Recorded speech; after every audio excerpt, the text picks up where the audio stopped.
Hi guys, welcome back to my channel. Today I will be talking about an important topic, especially if you're coming to Canada here in 2021, which is, can you survive in minimum wage when you move to Canada in 2021? So let's find out. Before I get into this topic, I wanted to address a couple important things. So first off, if you're coming in the middle of a pandemic, you have to keep in mind that you might not find the desirable job in your field, and it can take some time because unemployment is high everywhere in Canada, and it can take time to find jobs in your field.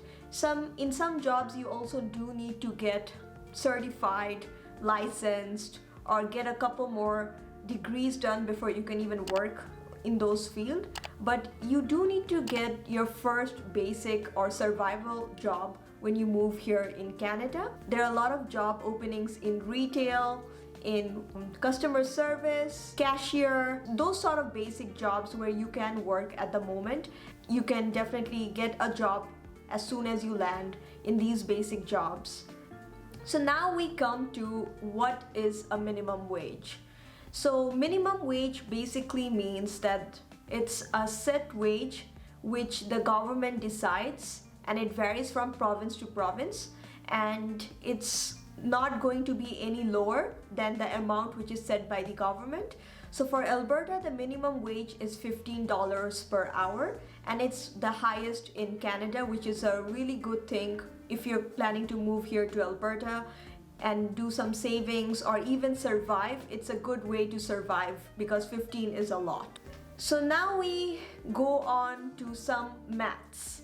So let's say if a person is earning 8 hours per day for 5 days in a week, so that will be 40 hours per week, and you are getting the minimum salary of $15, multiply that with 40 hours per week, and your total comes to $600 per week. Now if you multiply that into 4, as there are 4 weeks in a month, it will be $2,400, and that's your gross monthly income. So that's what you get in a month, but obviously there are taxes involved, and the government is going to cut a portion of your tax before you receive your net monthly income. So for Alberta it's about 15%, and you are given a payment of $2,031 after 15%, and you earn that every month. Now there are few things we need to know over here. So first off, if you're working more than 8 hours per day, the employer will have to pay you for overtime, and every hour that you work here in overtime, it's a time and a half. That means your salary will be multiplied into 1.5. So it would be 15 into 1.5 instead of 15 into 1 if you're working more than 8 hours per day. So that's a really good thing about working here in Canada, that they are going to make sure that the employee gets paid, and it's not like Bangladesh or any third world countries where your overtime is unpaid and they make you work extra hours for nothing and they don't pay you. Over here, if you're working overtime, by any chance, if the employer is making you work overtime or even asking you to come in during your stat holidays, so stat holidays are the ones where it's a government holidays and you're asked to come in during your stat holiday to work. Those days you will be paid a time and a half. So it will be 8 hours into 1.5, and you can even earn extra money through that if you get the opportunity to work in stat holidays. So that's a good way to earn money as well. But now let's come back to the money that we have with us right now. So you are getting about $2,031 every month. And now let's look at the salary breakdown, what things are important for you to spend this $2,031 in. So the first basic thing, which obviously a chunk of money goes away, is your rent. Now if you are coming as a new immigrant, you would probably want to move into a cheaper house first, preferably basement or a one-bedroom apartment. And it differs from different parts of the city. So since we're just talking about minimum wage right now, one bedroom apartment or a basement apartment, you can find it with $900 in different parts of the city. So just because we're talking about minimum wage right now, I am letting you know the minimum you can get. And if you are coming as a bachelor, you're not with your family, you can always share your accommodation with someone else. So it can be a shared accommodation. You can share it with your friends, and the cost is about $600 to $700 if you're a bachelor. But if you are moving in as a couple, I assume that all of us want some privacy when we're moving here to Canada. So we do want to live by ourselves and not with somebody else. So to rent a house or a basement apartment, it will cost about $900. In this $900, most of the time only water is included. Electricity and internet bills are not included. So you do need to pay separately for electricity and for internet. And for 1 month, electricity bills vary from $30 to $40. So we're just going to hold $40 for now. And you can get cheap internet depending on what your high speed is, but the lowest speed with like minimum amount of work you can get it done, that could be about $40. So $80 in electricity and internet. Let's move on to the next part. So now you do need a cell phone, and since you are coming here as a new immigrant, it wouldn't be wise if you move on to a postpaid plan which costs about $70 to $80 a month. You would prefer to get a prepaid plan and something which will fit your budget right now. And since Canada has Wi-Fi in most public places, you don't really need a lot of GBs or internet in your phone to carry it with you, because the internet is pretty much accessible in public spaces. So you can opt for Chatter, and their lowest monthly pay is $35 per month. That's before taxes. So after taxes, it would be about $37 per month. And you do have 1.5 GB data, unlimited calls nationwide, and texts. And it's a good plan to be on if you're coming here in Canada. I use Lucky, and my husband here uses Chatter, but we both use 4.5 GB of data, unlimited calls nationwide, and unlimited text nationwide, and even unlimited text international wide, and it costs us $42. But lowest monthly plan, then you can go for $35 per month with Chatter, and their signal is pretty good. It covers most of the parts. Now that we have rent, telephone, and electricity bills covered, we are moving on to another important part, which is the grocery, and that takes up a huge amount of your money. So grocery, we do grocery every 2 weeks since we don't have a car, and the best thing to do is to shop for at least 10 to 14 days, and in that way it will save you time, and it will also save you the energy and the money to go to the grocery store and come back. So since grocery is very important, we always hold more money for food, and I would say that every 2 weeks we spend around $150 to $170, and I get a lot of easy cooking food like canned meals and then baked food, frozen food, so that during the week I don't really need to cook since I'm working full-time. And I guess that's why the cost is a little higher, but we shop from either Walmart or Superstore.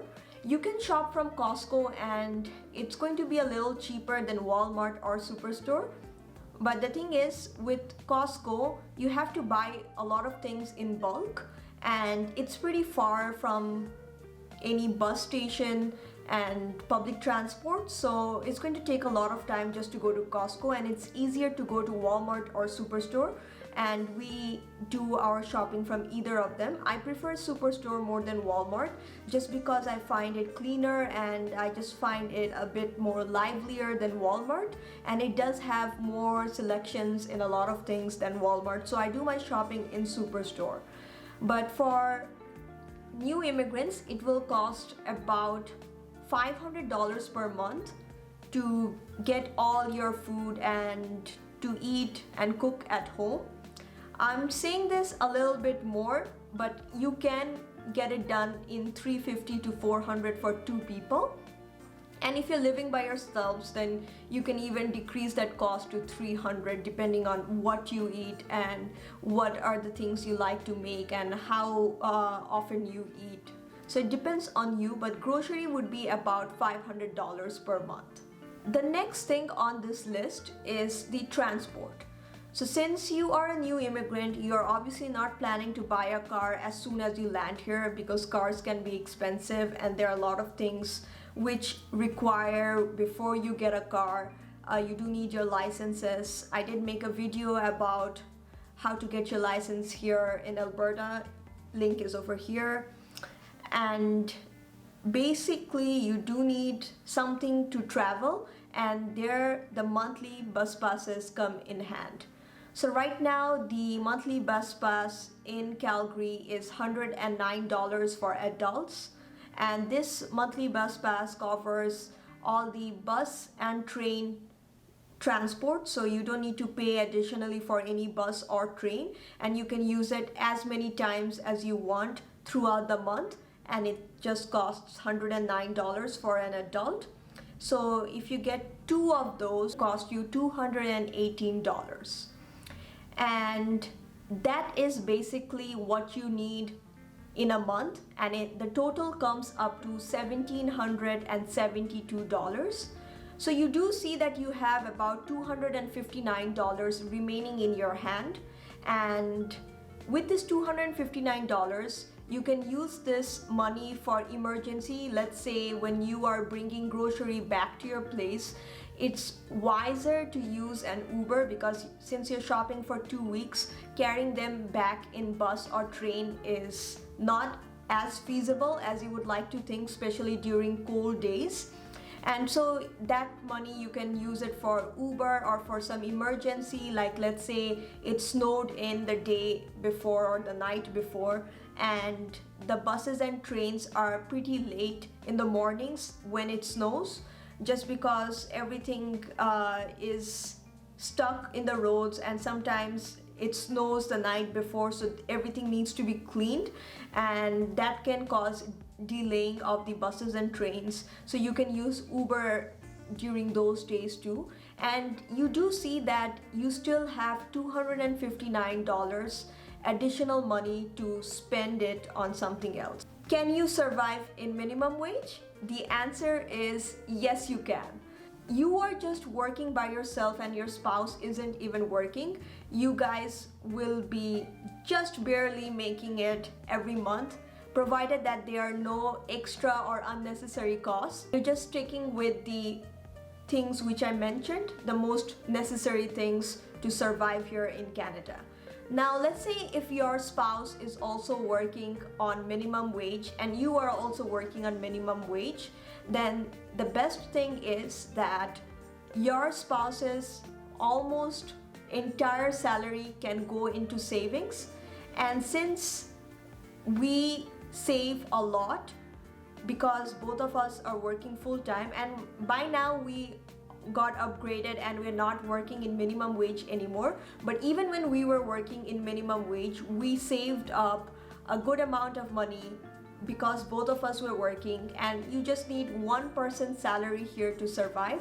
So if two people are working in Canada, you can survive comfortably and have a decent life here in Canada.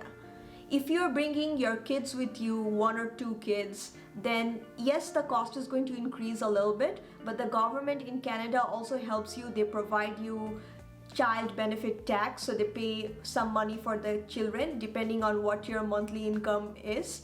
Obviously, if it's in minimum wage income, then the payment for the child is higher, and if it's if you're increasing your salary, then the payment will decrease, because then the government sees that you can provide most of the things for your child, so then they will decrease the payment for your child. There you have it, guys. So you can definitely survive in minimum wage when you're coming here in Canada. And if you are being cautious in spending your money and making an Excel sheet or keeping track of how much you spent where, at least for the first few months, you can manage your money properly and definitely even have a tiny bit amount of savings. If you wanted me to do another video about how we save our money and how we have been saving the last few months, ever since we came here in Canada, we're basically saving, and that's how I'm making a lot of trips and also using that money for my studies, you can let me know in the description below, and I can make a video about tips in saving money from your salary if you wanted to know more about that. Now, if you've liked my video today, don't forget to hit the like button and subscribe to my channel if you're new. And if you have any other video suggestions for me which you wanted me to talk about or show, let me know in the comment box below, and I hope to see you guys in my next video. Till then, bye.